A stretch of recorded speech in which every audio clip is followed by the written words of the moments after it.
This is the I Can Do Anything podcast, and I am Sticky Wiki.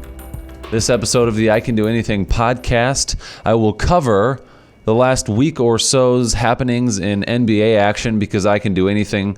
And this podcast is brought to you by Bob's Red Mill Premium Whole Ground Flaxseed Meal, which contains a wealth of nutrients and gives your body access to the amazing nourishment stored within. The seeds have been milled in order to maintain the integrity of the wholesome nutrients in the flaxseed oil and are treated with great care. At Bob's Red, we don't cut corners or make compromises. Our flax milling machinery keeps the meal cool, preserving the freshness of those precious oils. It's not the fastest way, but it's the right way, and it is absolutely worth the time and effort. Cheers to your good health. Visit bobsredmill.com today. That's BOBSREDMILL.com today. So, the first thing that I want to talk about today, I want to give a whole heaps load of credit to Joel Embiid for the way that he handled I don't know if I would call it criticism. I guess it was criticism, but I think the way that Charles Barkley and Shaquille O'Neal on Inside the NBA on TNT criticized Joel, it was a very healthy criticism, whereas in the past, JaVale McGee got a little upset with Shaq.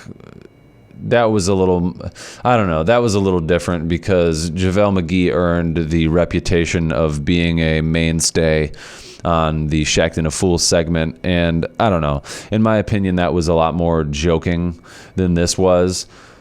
This critique was sincerely coming from a perspective of Chuck and Shaq seeing potential, seeing growth do in Joel Embiid, but also seeing maybe a lack of effort, a lack of focus on a nightly basis. And the way that Joel Embiid handled it was it couldn't have been any more perfect. Like Joel Embiid should and probably is receiving a lot of credit for the way that he handled it. He took it in stride and said, you know what, they're right, and I appreciate it. Those guys are two greats. And he probably would have taken a lot of flack if he wouldn't have handled it the way that he did.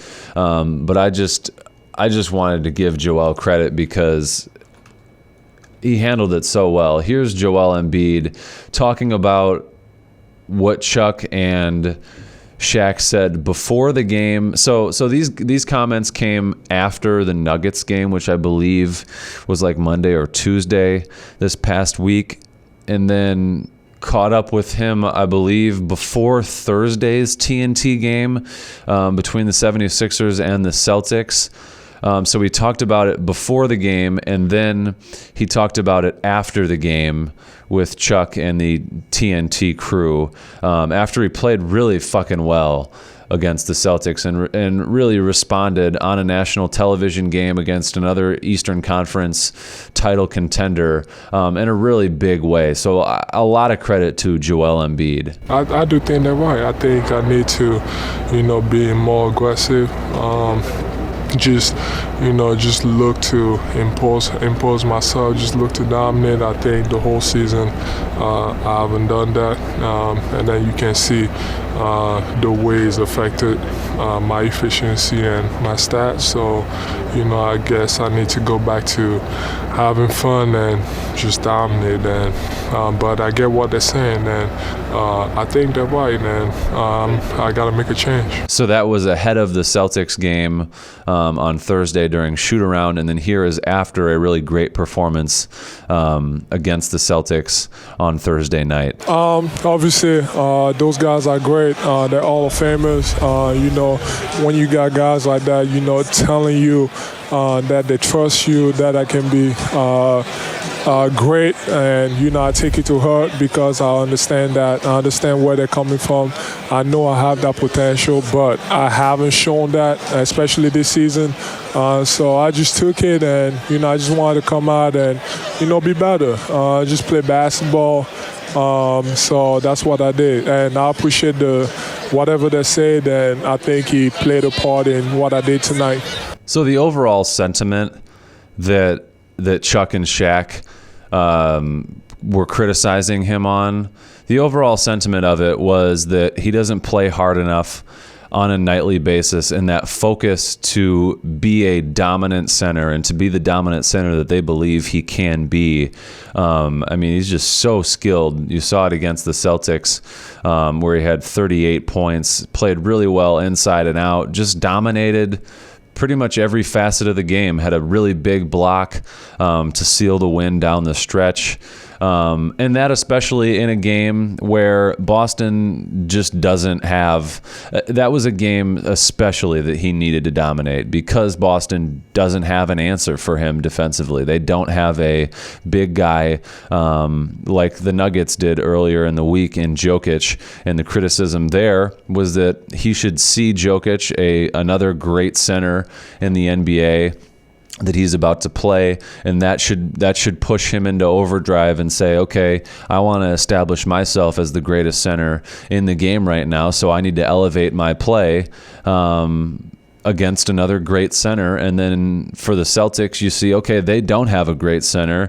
Here's my chance to really, really excel. And they didn't think that he did that enough on a nightly basis, and that the aggressiveness, the attention to detail, and the focus wasn't there on a nightly basis. And I kind of agree. Chuck said that we don't talk about him being an MVP candidate and being the future of the NBA and being a dominant NBA player. We just don't talk about him as an MVP candidate the same way that we talk about Antetokounmpo. When we criticize these guys, they think we're the get off my lawn old guy. Yeah. Joel Embiid. Now, Giannis on a whole nother level right now. Right. Let's just take him out the equation. But Joel Embiid, LeBron, Anthony Davis, James Harden, those guys that we've said, they're the best player, they're in the conversation. Like, Giannis is the MVP favorite. Then you got Anthony Davis, LeBron right there, Luka's right there. Like, we talk more about Luka than Embiid. And Embiid is, in my opinion, he's the toughest player in the league to match up with. But we don't talk about him the way we talk about Luka, Giannis, Anthony Davis, LeBron, James. We don't ever say that about him. And it's frustrating for me because I picked the Sixers to get to the finals. And how are you feeling about that pick right now? They ain't got no chance. They ain't got no chance, Ernie. So again, credit to Joel Embiid, because he didn't look at these guys as if they're the old guys, the old get off my lawn guys. He really accepted the criticism and played really fucking well against the Celtics. And Shaq, again, when they were talking to Embiid after the Celtics game, Shaq touched on that as well a little bit. Joel, this is me, Shaq. Forget being a basketball player that's played, whatever. As a fan, that was fun to watch. As a big man fan, that's fun to watch. You dominated the game. You shot high percentages. You played well. You had fun. You played hard. Your teammates followed you. And this is how you're supposed to play every night. I know Charles just said he doesn't expect you to get 38 every night. I do. I've seen it before. I got you. You can do it. You have it in you. And, you have to get to the point in your career where you look at the people and be like, oh, tomorrow we play Minnesota, I'm getting 40, and challenge yourself to that. You could do this, what you did tonight, do it every night. I'm proud of you, and thank you for listening. A lot of people call their mamas trying to get people fired, do all that stuff, but you listen. We appreciate you, brother. Yes, I appreciate everything you said. Thank you. So again, good for Joel Embiid. This is, he really should be in the MVP conversation, and good for Chuck and good for Shaq for criticizing him, and good for him for accepting the criticism and making something of it right away. The 76ers again played last night and won over the Pelicans 116-109. Let's see what Antetokounmpo did, or not Antetokounmpo, what Embiid did in that game. Ben Simmons had 24 points, 11 assists, and 3 steals on the game. So this Pelicans team, again, another team similar to the Celtics, they really don't have a big man answer for Embiid. Jahlil Okafor comes off the bench. Derek Favors is a good power forward in this league, but is playing center right now for the Pelicans. But Embiid had 24 points in 31 minutes, shot 37.5% from the field, 11 rebounds, 5 assists. So, 24 points is good. Tobias Harris led the way with 31 points. He played really well. Shot 60% from the field, 33.3% from three. So, I don't know. In the same vein, like if you're Embiid, you don't want to, like if somebody's got it going like Harris does, then, by all means, take a back seat. It's a long season, and Tobias Harris is there to help you. Ben Simmons is there to help you. So there's no shame in only scoring 24 points and maybe not shooting the greatest 37.5% from the field. But as long as you're winning, you can have 24 points in a win. Now, that criticism came after the Nuggets game, a game in which the 76ers won. So, even in wins, sometimes these guys are going to be critical of you. And maybe that's where you could throw a little criticism back at Chuck and Shaq. Certainly it was warranted. Embiid could have came out and said, we won the game. I did what I needed to do to get a win against a guy. Jokic played pretty horrible in that game. In that game on, I believe, Monday or Tuesday. Let's go back to the box score from that game. Final score was 97-92. Yeah, Embiid had 22 points, 10 rebounds, 6 assists, and they won in a low-scoring game in which Jokic shot pretty poorly, pretty horrible from the field. Their coach talked about it after the game that he needs to get more touches and probably take more shots. Jokic had 15 points. Oh, he didn't shoot horrible from the field. 53.8% from the field, 1 of 4 from 3, had 11 rebounds. So, not a horrible game necessarily for Jokic either. So, Embiid could have came back and said, listen, we won the game. Why are you guys being so critical of me? I got to win over another dominant center who didn't play as well as I did that night, and I did what it takes. And then the next night he comes out and dominates against a team that doesn't have a formidable center in the Celtics. So I don't know.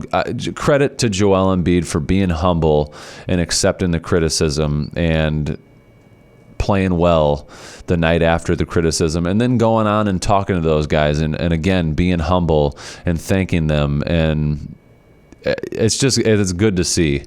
So let's move on to some of the other games from last night. A couple notable games for James Harden. The last 2 games, I've received texts from my buddy Etwan S'mores, who is the biggest James Harden fan that I know. The last 2 texts that I've received was Thursday Thursday morning after Wednesday night's game against the Cleveland Cavaliers, a 116-110 win over the Cavs. Harden had 20 of 55 points in the fourth quarter, and S'mores text said, it's a lovely day. Harden dropped 55 with only 5 free throws. See, what you failed to mention, S'mores, was that they were playing the Cavs.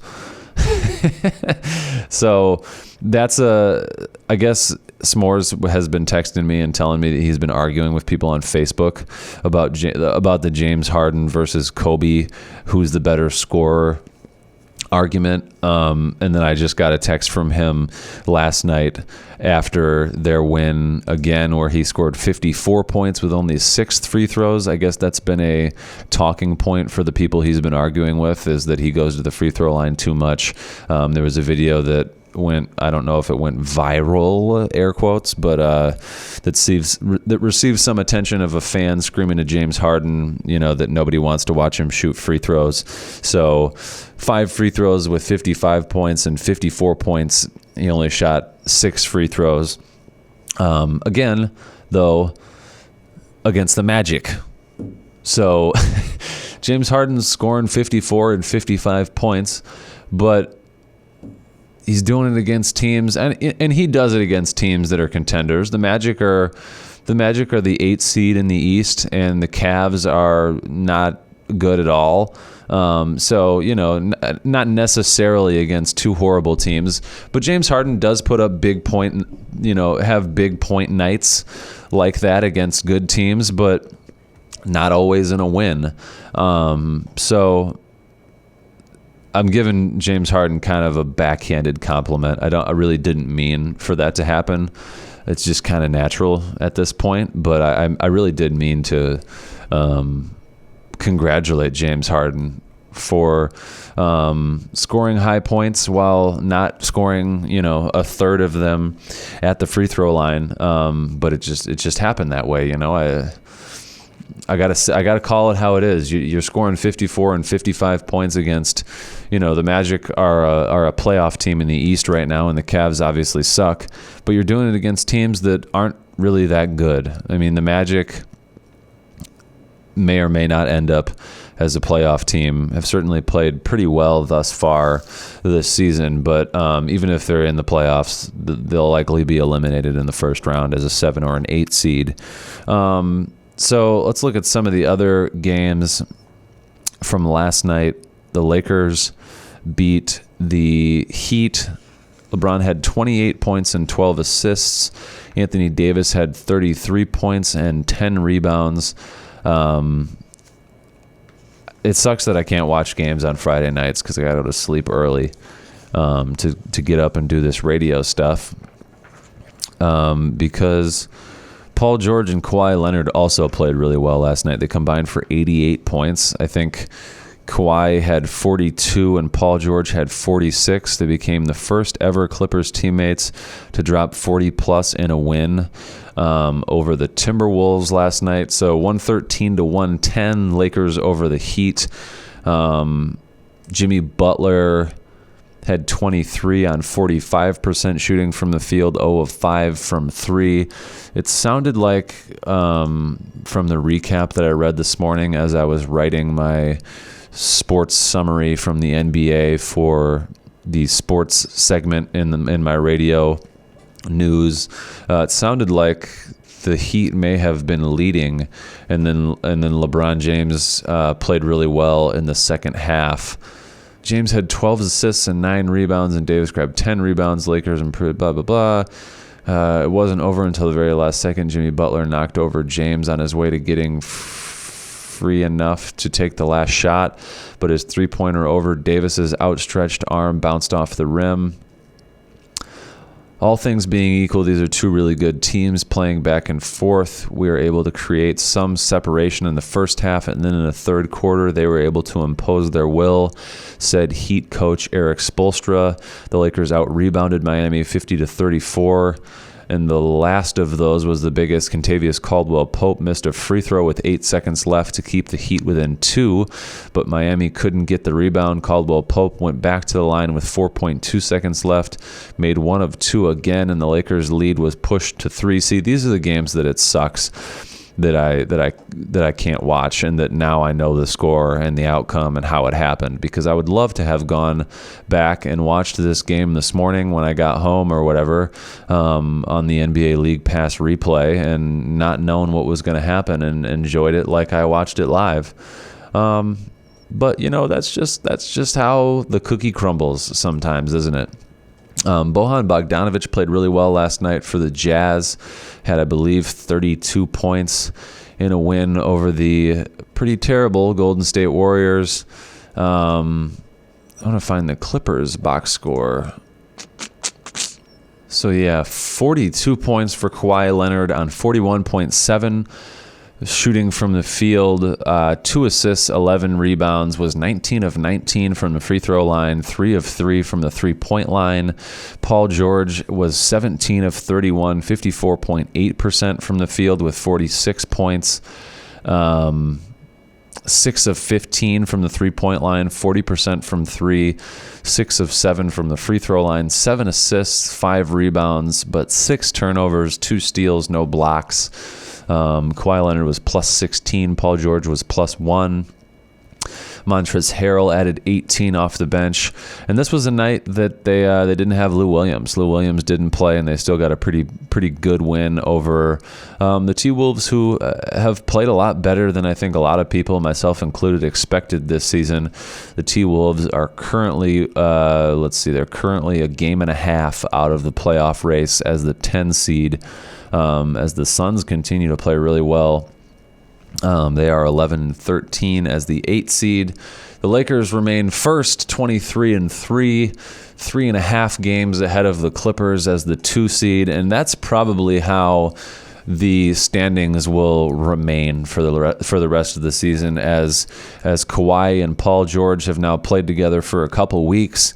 They're finding their groove clearly with their performance last night. I see the Lakers and the Clippers probably being 1 and 2 the rest of the season.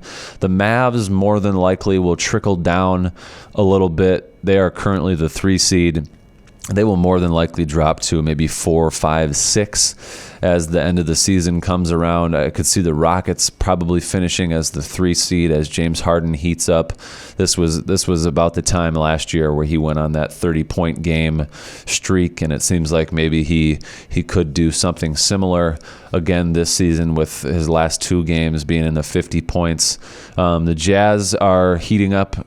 I don't know if you'd call this the right time, but they're playing a lot better. They certainly struggled a little bit out of the gate, but they are the 6th seed. The Nuggets have tapered off a little bit. They were the 2 seed a couple weeks ago, maybe even last weekend when I recorded this podcast, and they are now the 5 seed.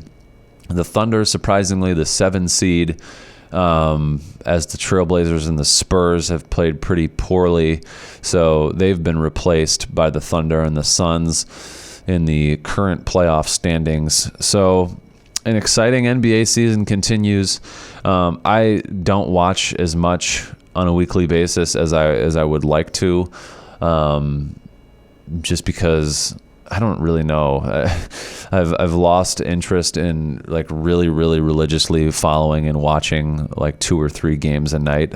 I just don't know if it's the greatest for my mental health, for my relationship, for my headaches.